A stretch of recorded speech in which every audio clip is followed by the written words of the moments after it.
sholat fardu di masjid. Kalau dekat masjid terbaik. Tapi sholat di rumah berjamaah juga tak apa-apa. Yang afdal, maka jangan sekali-kali rumah tidak ditempati oleh sholat sunnah sama fardu di masjid semua. Akhirnya rumahnya nggak dijadikan tempat sholat. Itu namanya al-baitul kubur. Rumah sepi dari keberkahan fadilahnya sholat. Ijtanibus sab'al mubiqat. Ada juga ijtanibus sab'al mubiqat. Ijtanibus jarak kedua sopasana. Menjauhilah kamu. Ijtanibus menjauhilah sopasana kamu semua as-sab'ah. Perkara 7 al-mubiqat yang merusak. Ada 7 perkara, 7 hal yang membuat kamu rusak. Maka ijtanibus jauhilah. Rupane as-sab'ah asyirka. Badal dari sab'ah asyirka musyrik.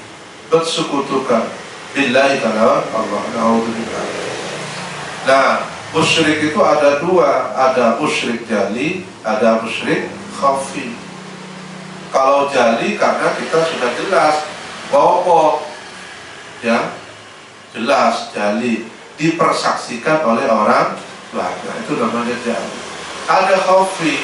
Khafi itu kita tidak ngomong tapi kita bahasa hati. Contoh apa? Jadi yang sering, makanya dalam tasawuf kita itu disunnahkan sebelum wudu baca syahadat. Contoh apa? Sering mungkin kita itu tidak terasa. Apa? Uang. Yang paling sering, paling dekat dengan kita itu apa? Uang. Kalau nggak punya uang, mati rasanya. Ya, sudah seperti nggak ada Tuhan. Tuhan nggak punya peran dalam hidup kita. Semuanya dikuasai oleh uang. Itu tanpa kita sadari. Atau mensakralkan suatu benda, cincin, keris dan sebagainya. Itu kalau kita sampai pada kesimpulan tanpa kita sadari, saya bisa diselamatkan oleh ini, nah gitu, ya. Sampai pada kesimpulan seperti itu tanpa kita sadari, saya diselamatkan oleh untuk saya punya ini. Wow, andai kan gak punya ini, saya bisa celaka. Alhamdulillah. Itu kesimpulan terlontar tanpa bisa sadari. Itu syirik khafi. Yang bisa menyelamatkan itu tidak ada kecuali Allah. Yang membuat orang celaka itu Allah, yang membuat orang selamat itu hanya Allah. Gak ada. La mani alima a'taita wa la mu'ati alima mana'ta wa la yanfa'uka jaddu minkan. Gak ada orang yang bisa mencelakakan orang, tidak bisa kecuali Allah yang berkehendak. Kalau kita celaka ya memang atas kehendak Allah. Tidak ada yang bisa menyelamatkan kita kecuali Allah. Ya, nah itu yang harus kita doktrin. Kadang tanpa kita sadari gerak hati kita karena dituntun oleh nafsu dan sempitnya, atau bisa jadi ilmu kita udah tinggi, udah tahu ini. Karena jarangnya kita berzikir kepada Allah sehingga ilmu kita tidak mampu menghadang munculnya kesimpulan seperti ini. Jadi bukan orang tidak mengerti bahwa ini musyrik. Kamu tahu, tapi kenapa kok kamu sampai terlintas hati kamu punya kesimpulan? Karena apa? Barrier kita, benteng kita itu kurang kuat. Apa itu? Ya zikrullahnya kurang kuat, sehingga nggak mampu menahan muncul kesimpulan itu. Maka kita diminta untuk sering-sering berzikir kepada Allah, membentengi ilmu kita, membentengi hati kita dari kesimpulan-kesimpulan yang tidak benar. Itu gunanya kita berzikir, kita baca sholawat. Jangan sampai kita punya kesimpulan seperti itu, sadari atau tidak sadari.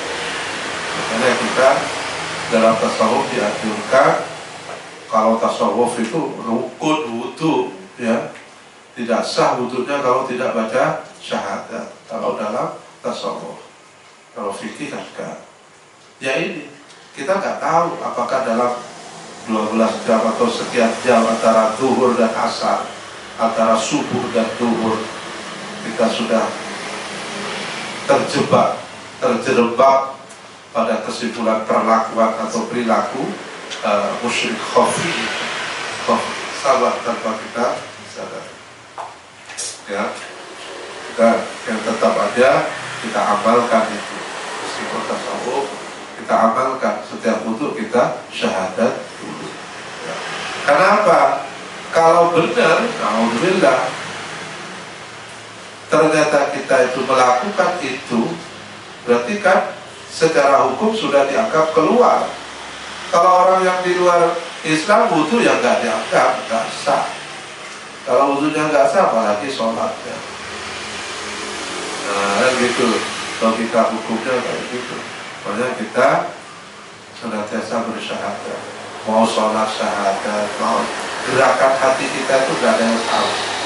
Ya muqallibal qulub, tsabbit qulubana ala dinik. Nggak bisa kita mengendalikan hati. Yang bisa mengendalikan hati kita itu apa? Zikrullah itu. Semakin kuat zikir kita, semakin terkendali hati kita.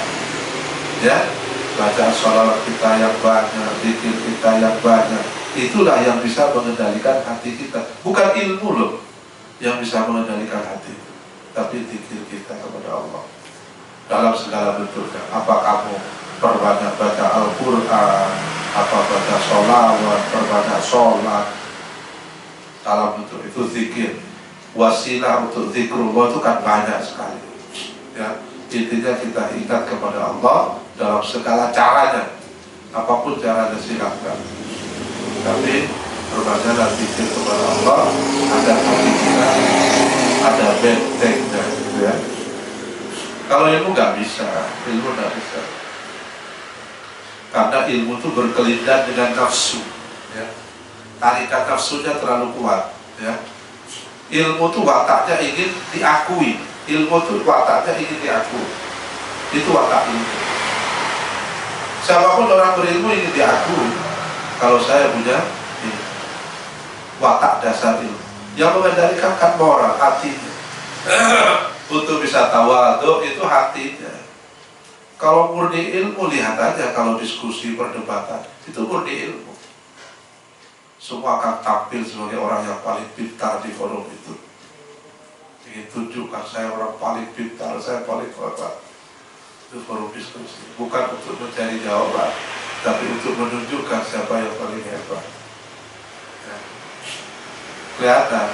Jadi ilmu tidak bisa menuntun hati, itu tidak bisa. Yang bisa menuntun hati manusia adalah zikrullah. Tidak bisa kita kandalkan ilmu. Karena banyak orang yang melakukan penyimpangan itu bukan orang tidak tahu, tapi orang yang tahu. Tapi tahunya tidak mampu mengendalikan ilmu. Ijtanibu as-sab'al mubiqat asyirka billah was-sihra lan sihir. Islam mengajarkan kita untuk tahu bagaimana sihir. Belajar sihir boleh, tapi untuk tahu, oh ternyata sihir itu jahat, begini. Sehingga kita semakin dekat kepada Allah. Wa qatlan nafsi, lan membunuh jiwa, allati harramallah illa bilhaq. Wa qatlan nafsi, lan membunuh jiwa, allati kan harrama, mengharamkan sapa Allah, illa bilhaq, kecuali kalawan hak. Wa akla riba, lan makan perkara riba, naudzubillah. Riba sekarang itu asyaddu riba itu pinjol itu. Pinjol itu asyaddu riba. Kufran wa nifaqan itu, stop. Banyak korbannya di UI itu, banyak dosen ada yang kena korban. Cirinya apa orang kena korban pinjol? Keluarganya berantakan, bunuh diri. Dan ternyata pinjol itu tidak ada relevansinya, tidak berkorelasi positif dengan tingkat pendidikan. Buktinya apa? Dosen ada yang kena, berarti kan enggak. Kenapa kok kita sampai terjebak itu? Padahal otak kita, status kita sebagai orang waras. Nah, kalau sudah dokter kan orang waras, ngajar ilmu pengetahuan agama. Kok bisa terjebak? Alasan apa? Kesulitan hidup sampai seperti apa? Dan semua orang tahu. Sekali lagi apa? Nah, inilah bentuk kebutuhan kita terhadap benteng agama itu. Gak bisa ilmu mengekang menghindari kita dari perbuatan itu, gak bisa. Karena ketika kamu bersandar kepada ilmu, dihadapkan pada kesulitan hidup, kalkulasinya kalkulasi matematik untuk rugi, bukan selamat dunia akhirat. Dan ini saya pinjam sekian, ini nanti bisa, itu kalkulasi. Tidak ada kalkulasi apakah ini riba atau gimana. Apapun yang dilarang oleh agama itu pasti merusak, pasti mafsadah, pasti itu tidak ada manfaatnya. Kalau Nabi sudah melarang riba, hindari riba, berarti harta riba itu harta yang tidak baik. Harta yang tidak baik pasti akan mengganggu, merusak, menyiksa pemilik harta itu. Apapun jenis harta yang kamu peroleh dengan cara tidak baik, cirinya apa? Semakin kamu memiliki harta itu, semakin gelisah hidup kamu. Itu udah ciri. Kalau kamu punya harta, tambah uangnya tambah, tabungannya tambah gelisahnya. Berarti harta itu maksudnya bukan harta yang benar, bukan hak kamu. Gak perlu nanya kamu. Istafti qalbak, tanya ke hati kamu. Aku tambah duit tabung aku tambah kok, hidupku semakin tidak tenang. Nah, itu berarti harta yang masuk pada kamu itu bukan harta yang benar. Itu loh ya, itu hati-hati. Gimana solusinya? Segera dizakatkan. Zakat itu artinya apa? Ditazkiyahkan, diinfakkan atau sedekahkan. Zakat itu bermakna infak atau sedekah, amal tatawwu. Segera dizakatkan, dikeluarkan, kembalikan hak orang lain yang masuk dalam harta kita. Nah itu, istafti qalbak. Kok kamu gelisah? Itu udah gak benar, barang yang masuk itu udah gak benar itu. Wa akla riba, dan makan harta riba. Wa akla malil yatim, dan makan hartanya anak yatim. Terus gak ngekek nih, malah ngetik panitia santunan anak yatim, malah wa tawalli yaumal zahfi, wa tawalli berpaling mundur yaumal zahfi dalam rupa perang. Maksudnya apa? Ketika tengah perang berkecamuk, kamu malah hilang, melarikan diri. Oh itu piye kan? Aduh, kok jadi perang itu nggak selamat ya umur. Nah ini namanya perang. Itu termasuk as-sab'a al-mubiqah. Waqadh al-muhsanati al-ghafilati al-mu'minat. Waqadh al-muhsanat, dan menuduh zina. Waqadh al-muhsanati, dan menuduh zina, al-muhsanati yang pira-pira perempuan yang terjaga, al-ghafilati pira-pira kang lali, al-mu'minati pira-pira wong kang mukmin, perempuan mukmin.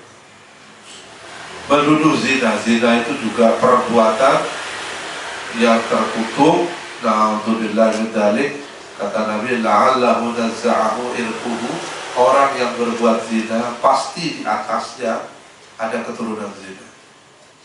Kalau tidak ada, berarti dia awal mula yang menciptakan anak turunannya pasti akan ada terlibat zina.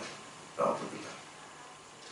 Jangan sampai ya, kok ada orang kena zina, lihat ke atas, ada nggak? Kalau nggak ada, berarti dia awal mula. Ya. Nah itu cara salah satu adab yang Allah berikan kepada kita. Jadi yang tersakiti itu bukan kita sendiri, tapi anak cucu kita pun juga ikut merasakan pedihnya. ya, jangan sampai perbuatan zina. Makanya jangan sampai kita terlalu mudah menuduh orang berlaku zina, karena dalam fikih itu jelas zina itu sampai Rasulullah ketika ada orang mengatakan zina, Rasul tidak pura-pura tidak mendengar. Saya zina Rasul, dia tidak pura-pura mendengar. Sampai 3 kali dikejar Rasul, baru kemudian Rasul karena sudah orang itu tidak mau paham, ya sudah dikenakan hukuman. Artinya apa? Sudahlah, kamu sudah melakukan perbuatan yang sangat-sangat hina, itu cukup kamu dengan Allah taubatnya, memohon ampunan kepada Allah untuk bisa dimaafkan, ya, dan tidak melakukan lagi. Makanya Al-Quran menggunakan la taqrabu az-zina. Hal-hal yang proses mendekati perbuatan itu pun dilarang. Hukumnya sama. Hukum zina wa hukum takrib sawaun. Ya, bil isminya sama dalam hal dosa. Hal-hal yang itu harus kita hindari. Makanya karena zina demikian parahnya hukumannya, maka jangan mudah menuduh orang berbuat zina. Al-muhsanat, muhsanat itu artinya apa? Al-afifah, ya, perempuan terjaga itu artinya paling tidak perempuan itu pakai jilbab, terjaga secara penampilan terjaga. Meskipun kelakuannya rusak, kita kan nggak tahu, ya, pakai jilbab tapi kelakuannya tidak berjilbab, tidak tahu. Tapi paling tidak penampakannya itu terjaga. Jangan sekali-kali kita qadar menuduh zina. Karena zina itu dosa ya. Apa syarat orang menuduh zina? Susah sekali, ya. Harus 2 orang menyaksikan secara langsung. Oh, itu di kamar berduaan. Oh, belum tentu, ya. Misalnya dekat berempat, setannya satu-satu kan berempat, ya, kok nuduh berdua, oh itu berempat, oh setannya 5 orang sebenarnya. Maka dapat al-wassadat, al-ghafilat, al-mu'minat. 7 hal ini musyrik, na'udzubillah, sihir, membunuh, makan riba, makan anak yatim, berpaling waktu perang, waqadhafal muhsanat, itu harus kita hindari. Ahabul amal ilallah adwamuha wa in qalla. Ahabul amal utawi kang lebih disenangi amal ilallah maring Allah itu adwamuha, istiqomahnya, ceceke langgenge amal, wa in qalla senajan itu sedikit apa amal. Yang penting beramal itu istiqomah, tidak perlu banyak-banyak. Makanya saya batasi tahajud cukup 4 rakaat. Pak usah 8 sampai 16 rakaat. Wah, betret kamu nanti, kapok nanti. Habis tahajud, wah, kita pijet seminggu. Yang standar saja, tapi yang penting istiqomah, ya.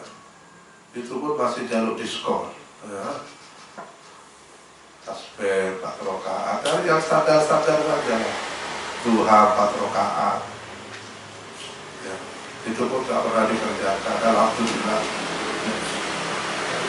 itu sibuk apa tabrakan dengan waktu tidur. Wah, itu susah banget.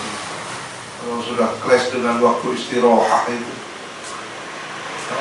berat itu, malaikat pun minggir itu, ya. Ahabul amal ilallah adwamuha wa iqamah. Sedikit kamu buktikan, kamu belajar sinau mutalaah tapi istiqomah, lihat hasil. Kafa bi nafsikal yawma 'alaika hasib. Untuk melihat hasil amal kita itu 40 hari itu. Apapun amal kita, kalau istiqomah, lihatlah di hari yang ke-40. Itu khadar sudah ada, sudah terbentuk untuk kita dari amal itu. Apa aja? Kamu istiqomah apa? Baca buku, setiap hari 1 lembar saja. Tapi istiqomah. Oh, saking semangatnya langsung 1 buku hatam. Wah, setelah itu istirahat 2 tahun. Wah. Merasa sudah menguasai buku itu. Padahal hatam berapa paham. Ya, hatam berapa paham. Baca 1 buku. 1 lembar saja, 1 paragraf saja. Yang penting istiqomah. Kamu rasakan 40 hari apa yang terjadi. Apa? Dicoba kamu yang sekarang merasakan apa istiqomah? Tidur kan istiqomah habis subuh kan? Nah, coba rasakan. Yang istiqomah tidur sampai jelang Jumatan saya telepon aja gak bangun kok. Saking istiqomahnya tidur ya. Alhamdulillah, alhamdulillah. Ya, apapun yang istiqomah itu ainul karomah, gitu kan? Al istiqomah ainul karomah. Ahabul amal wallahu a'lam. Al-Fatihah.